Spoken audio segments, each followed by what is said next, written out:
Maya Rivera stood frozen in the middle of her tiny kitchen, her phone still glowing in her trembling hand. The message, that message, stared back at her like a neon sign announcing her doom. Maya, if you want to review my performance, I'm free tonight, boss winking face. She let out a strangled whisper. No, no, no, no.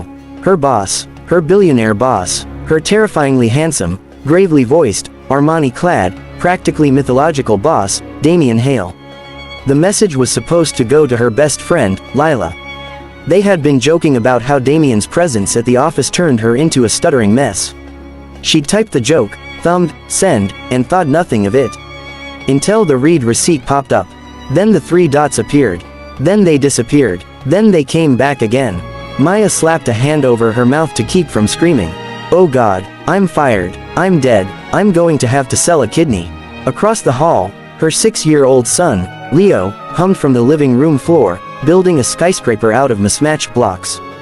Completely oblivious to the life-ruining disaster unfolding 3 feet away, Maya's phone buzzed. A new message. Her stomach flipped so violently she had to grip the counter. Damian, where are you right now? What kind of question was that? Had he seen the message and decided to sue her for workplace harassment? Send security to escort her out of the building. Ban her from Manhattan entirely. Her fingers were numb as she typed back. Maya. Home. The reply came almost instantly. Damian. Address. She nearly dropped the phone. There was no scenario where a billionaire boss demanded an employee's address that didn't end in something catastrophic. For all she knew, he thought she was unstable. A threat, a lawsuit in the making. She typed back. Maya. Sir, I'm so sorry, that text was an accident. Please ignore it, please. I'm mortified. She paced the tiny kitchen, pulling at her hair. Great, perfect, humiliation level, catastrophic. Her phone buzzed again. Damian. Give me your address, Maya. Why did he have to say her name like that even over text? Calm, controlled, a little too smooth. She swallowed hard. Maya. It was a joke.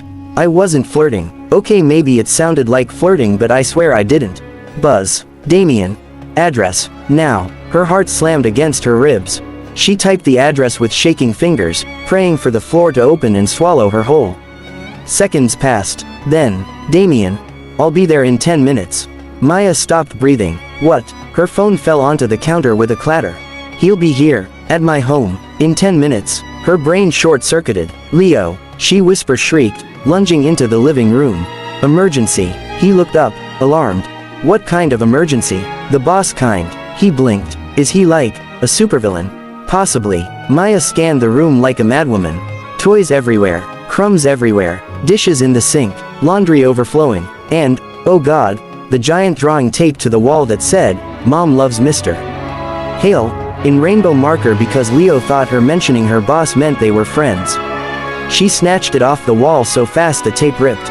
9 minutes later, the apartment still looked like a moderately contained disaster zone and she looked like someone who had sprinted through a hurricane. She didn't even have time to change out of her oversized t-shirt and leggings. There was a knock at the door. A soft, deliberate knock. Maya froze. Leo ran past her. I'll get it. No, but it was too late. He unlocked the door and swung it open with the reckless excitement of a child expecting Santa. Maya stumbled forward, breathless. And then she saw him. Damian Hale, 6'4" of infuriating perfection. Broad shoulders in a charcoal suit, black tie, hair styled like he'd stepped out of a magazine. Eyes, sharp, cool, impossibly blue, locked onto her immediately. He was the kind of man who made a room feel too small. Too warm, too charged. Her brain fizzled. Leo, completely unfazed, squinted up at him. Are you the villain my mom works for? Maya slapped her forehead. Oh my God. Leo, go watch cartoons. Damian's lips twitched once. Barely a smile, but enough to make her pulse skyrocket. He stepped inside, not asked, not hesitated, simply walked in, like he'd done it 100 times. Ms. Rivera, he said softly, closing the door behind him, would you like to explain the message you sent me? She wanted to sink into the floor. It was supposed to go to my friend. It was a joke, a stupid joke, and I am begging you to forget I exist. He studied her for a moment, eyes slow and deliberate as they traveled from her flushed face to her bare feet. She felt his gaze like a touch. Do you often send jokes like that? He asked. No, she squeaked. God, no, I don't flirt, I don't date, I don't even have time to sleep, much less, that. His brows lifted faintly. Interesting, not interesting, she blurted. Tragic, it's tragic. I am a tragic, exhausted single mother who occasionally sends catastrophic texts. Leo poked his head from behind the couch. Mom also snores. Leo.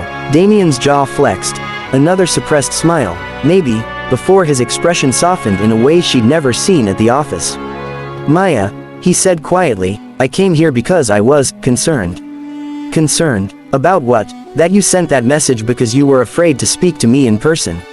Or that something was wrong. She blinked at him. I embarrassed myself, and you drove all the way to Brooklyn to check on me. Yes, just like that, like it was the most normal thing in the world for a billionaire CEO to show up in her messy apartment because of a mistaken flirt.